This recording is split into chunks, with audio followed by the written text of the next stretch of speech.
kabajamtoota fi hordoftoota chaanaalii keenya. Atomic structure is point is given.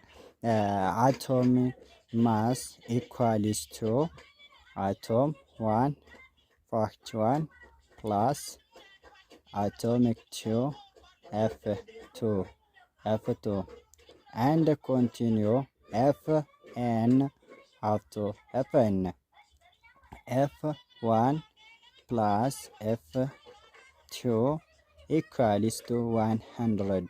If you find F1, F100 minus F2.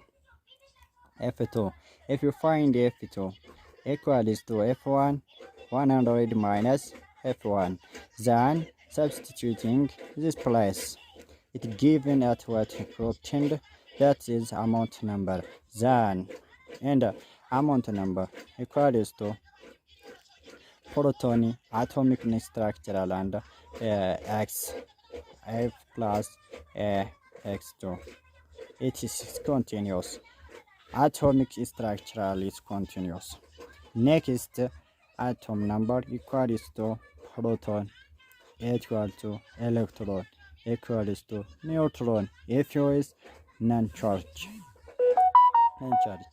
So next one,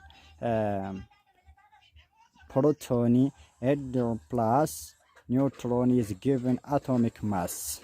And the next one, next proton find equals to atomic minus neutron minus equals to proton plus 1. This is continuous. So guys, it continues to